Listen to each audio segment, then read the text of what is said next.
Yang pertama, mengimani Rasulullah itu berarti membenarkan Rasulullah. Menganggap bahwa beliau itu benar-benar Rasul alias utusan Allah. Cukup? Oh tidak. Sangat tidak cukup. Sangat tidak cukup. Karena Rasul itu enggak cuman dipercayai dia sebagai Rasul, fungsinya masih ada selain itu. Lah buat apa Allah ngutus seorang Rasul? Kalau cuman dipercaya, iya saya percaya engkau adalah Rasulullah. Terus ketika beliau mengajarkan sesuatu tidak dilakukan. Ketika beliau menyuruh begini kita tidak jalankan. Ketika beliau melarang ini kita langgar. Apa artinya kita mengimani beliau sebagai Rasulullah? Enggak ada artinya kan? Enggak ada artinya. Jadi enggak bisa dipisahkan. Kita harus percaya beliau sebagai Rasul utusan Allah. Kemudian kita harus taati beliau. Karena Allah mengatakan wa ma arsalna mir rasulin illa liyuta'a biiznillah. Di surat An-Nisa Allah menegaskan fungsi diutusnya Rasul. Kami tidaklah mengutus seorang Rasul pun kecuali supaya ditaati Rasul ini atas izin Allah. Jadi kalau ada orang dianggap sebagai Rasul tapi enggak ditaati, percuma dianggap sebagai Rasul. Bedanya apa sama orang lain? Ya enggak? Apa bedanya sama orang lain? Enggak ada bedanya. Yang ketiga, ngikuti syariatnya. Tidak ngikutin syariat yang lain. Ada sedikit kemiripan memang antara yang kedua dengan yang ketiga. Cuman yang ketiga ini lebih spesifik. Ya, lebih spesifik terutama dalam masalah-masalah ibadah. Itu kita hanya berpijak, hanya mengacu kepada tuntunan Rasulullah. Ya. Jadi tidak beribadah berdasarkan selera, berdasarkan ro'yu semata. Apa yang dianggap baik, ya sudah kita amalkan. Oh enggak bisa begitu. Suatu ketika dalam hadis yang diriwayatkan oleh Imam At-Tirmidzi, At-Tabarani dan yang lainnya dengan sanad yang sahih dari sahabat dari tabi'in yang namanya Nafi'.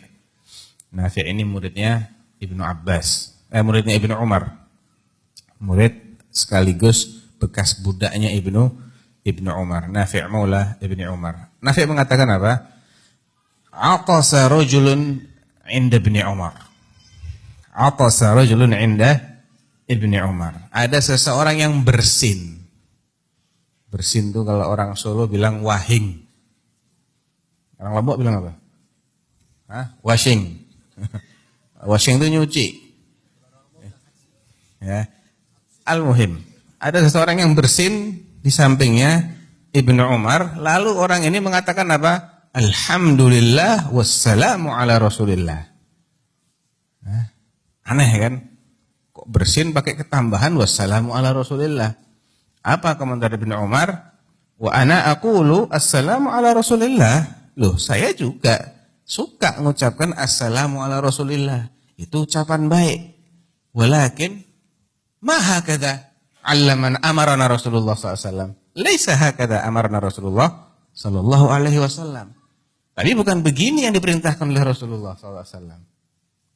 Amarana Rasulullah SAW an naqul idza atasna alhamdulillah ala kulli hal. Tapi yang diperintahkan Rasulullah, kalau kita bersin itu ucapkan saja alhamdulillah ala kulli hal. Memang ucapan salam kepada Rasul itu ucapan yang baik. Tapi enggak bisa lantas semua yang kita anggap baik itu kita jadikan sebagai tata cara ibadah. Kalau semua orang boleh beribadah kepada Allah berdasarkan apa yang dia nilai baik, bayangkan kayak apa agama ini. Baik menurut si fulan. Nanti ada lagi orang beristihad. Alhamdulillah. Wassalatu wassalamu ala rasulillah. Nanti tambahin lagi. Amma ba'du. Nggak rampung-rampung ini nanti doanya. Ya, ya semua beristihad. Semuanya baik. Semuanya baik. Nanti bersin alhamdulillah, subhanallah, Allahu akbar. Semuanya baik. Tapi bukan tempatnya, ya, bukan tempatnya. Itulah fungsi Rasulullah diutus. Jadi yang baik itu harus ditempatkan pada tempatnya, pada waktunya, karena sebab tertentu. Ya. Kalau enggak begitu, namanya enggak ngikutin syariatnya Rasulullah. Lah buat apa Allah mengutus seorang Rasul? Seandainya manusia boleh beribadah semaunya dia.